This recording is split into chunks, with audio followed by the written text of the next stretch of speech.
The sea covers over 2/3 of the planet's surface.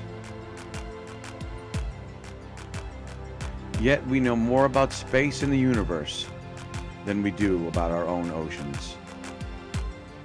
Between the states of Connecticut and New York is the Long Island Sound, a naturally protected channel into New York City used for over hundreds of years. The Sound's rich maritime history has played a significant role in the growth of our country.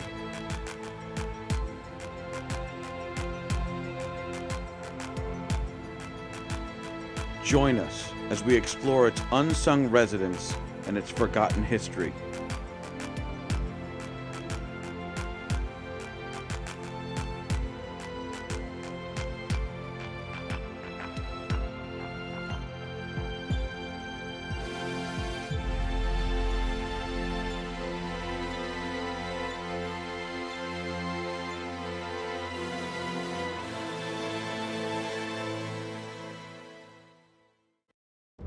Hello there, it's Captain Dennis with SqualusMarine.com, heading out for another interesting dive.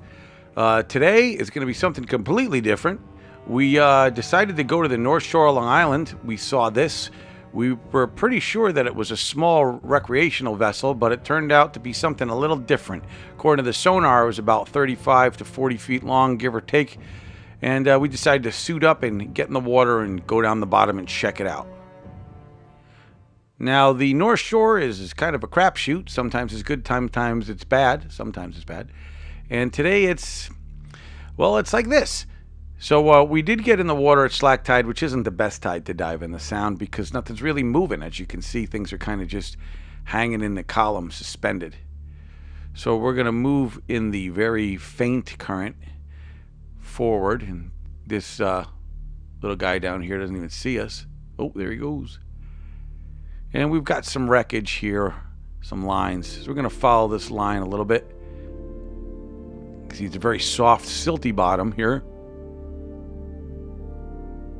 And there it is. That's what we were looking for.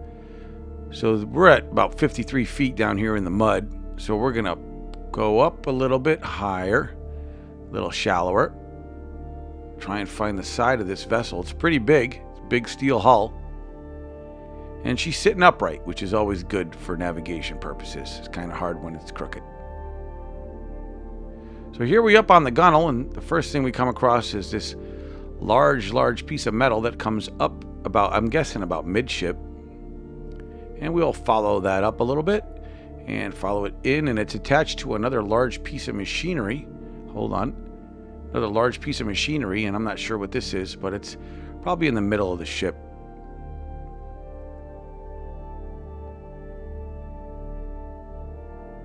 So like we say in all of our videos, if you see something that you recognize, feel free to write it in. Now here we are on the bow. It's got a very strange bow. It's got a big metal ring, I guess, or kind of an arch across the bow. And we are now moving down the port side. So we're going into the current, which is good. Because okay, here we go. The first thing we've got here looks like it's a bit or a post to tie up with. And then as we look inside the hull, not sure what this thing is down here, kind of strange looking, but you can see there's a trolling rig. So this place is known by many a fisherman, I would imagine. So we're going to get back to that gunnel. Here we have a grappling hook. Sometimes they work too good. And we're going to move a little bit aft, following the gunnel, trying not to move around too much. So as we lean over the gunnel, we can see a doorway. This is the doorway into the pilot house. So it's great for people to walk through, but when you got big tanks on your back, it doesn't really fit that well. And here we have something hanging. You know what that is? That is the microphone to the captain's VHF radio, just hanging the way it was when it sunk. Now we're looking back at the back wall, coming back to the dash. You can see here we have some old, I guess that's sonar, and you got the big round windows for the windshield. Probably about 2 feet wide, give or take.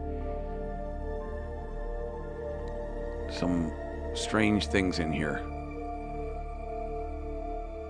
Still inside the cabin. Trying to get a better look, leaning in a little bit more.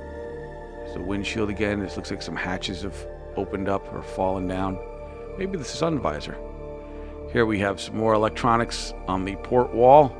Screens are not broken. This technology's kind of big, so I'm thinking maybe this ship sunk in the 80s or early 90s or something. Well, everything seems to be where it was when it sank.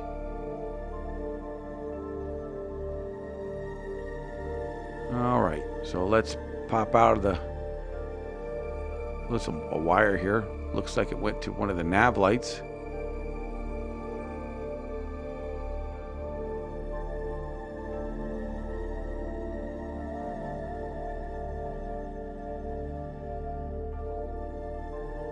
Gonna go up top, so we're on the roof of the pilot house.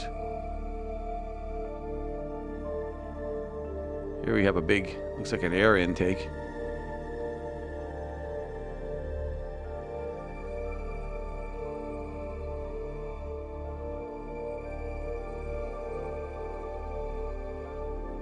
Heading down towards the windshield. Here we can see one of the large, I don't know if these are portholes or what, but the glass is still intact. Can't tell if it's brass or not. It might just be steel, but it's holding up pretty good for steel. But then again, so is most of this ship.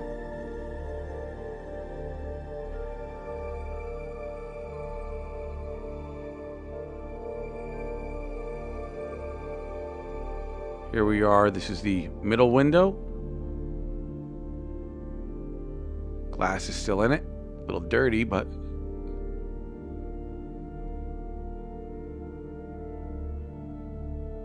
another one of the windows.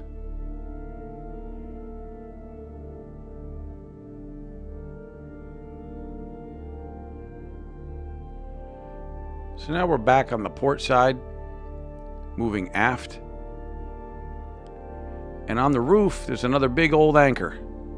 This is probably still in good shape, but I came to film. So we'll just leave that where it is. This is another entryway into the pilot house. And this is a big piece of metal that comes off of the back of the pilot house that gets bolted down into the gunnel. Now we're up on top of the roof. Some chain. I guess that goes to that anchor. Here we have, I guess, I'm not sure what this was, if this is a stack, but it goes up pretty high. So we're going to go up to the top. And when we're at the top of this stack, we're only 10 feet below the water. So mind your sailboat keels in this neighborhood, folks. Some strange things on the top of the stack. And we'll just take a quick look inside. Anything in there? Nope. So we're going to get back down to business. So we're going to go and descend a little bit more. And we're probably at around 40 feet. Looks like there might have been a ladder here. There's a few lines, but nothing super duper provocative. There's a window into the back of the pilot house.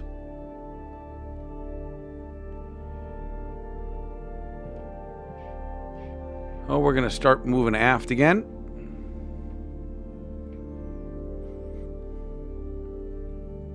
Here's that entryway back into the pilot house. See if we can stick our noses in here. Now, either something collapsed or maybe it's just a... I don't know. It's very strange. It's kind of hard to make heads or tails down here, folks. So we're going to continue to move aft. We're still on the port side right now. And there's some evidence of what this ship might be. There's a lobster trap down there, buried in some silt. Or it could be an oyster cage. Not really sure. But it looks like a lobster trap to me. Here we've got some valves or gauges or wheels to turn.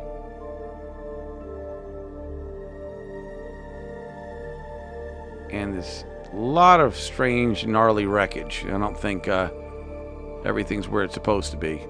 But there's a lot of stuff in every which way. A lot of machinery.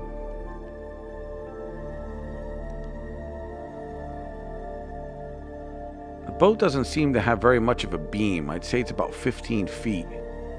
But it could be 20. I'm not really sure.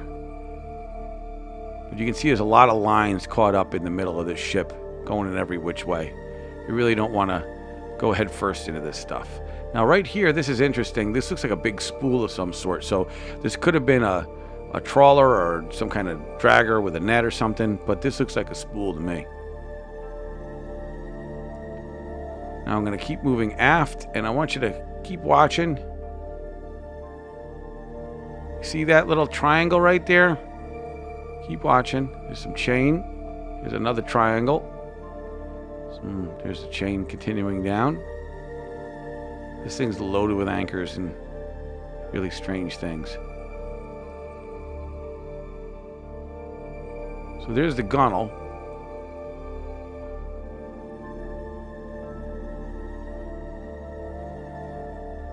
Still moving aft.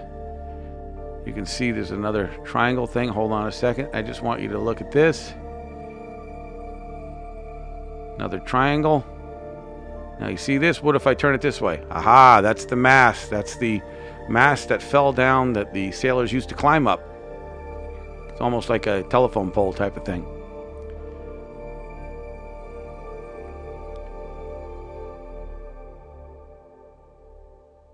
So here we are on the stern, looking inside of the vessel. Going back a little bit further, here's the very transom.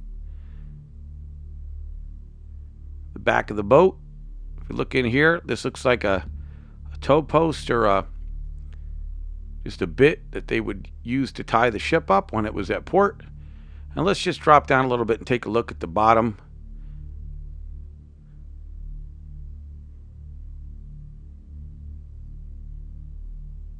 Now we're down at about 53, 54 feet. You can see that the stern is kind of up a little bit off the bottom. Maybe we can see the prop. Maybe we can't.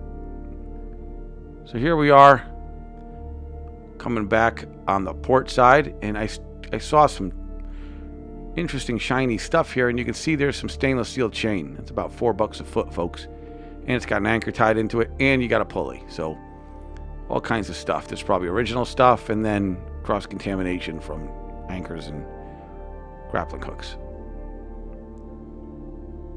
So now we're back up on the pilot house, but we're on the starboard side. We're going to try and go inside that side and see if we can see anything. A lot of weird stuff in here. There's a window right here.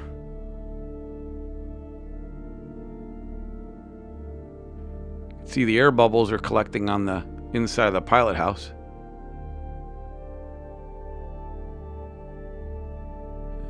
Window needs a little Windex. And then over here, we lean in and we can see the starboard windshield window. So I'm going to take another look at the outside window.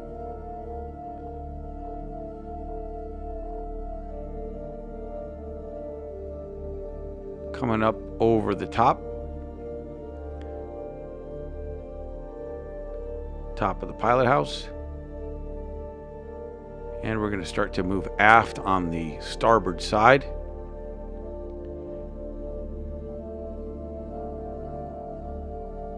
Looks like we've got a window here. Oh, no, that's not a window. That's the roof. And we still move aft.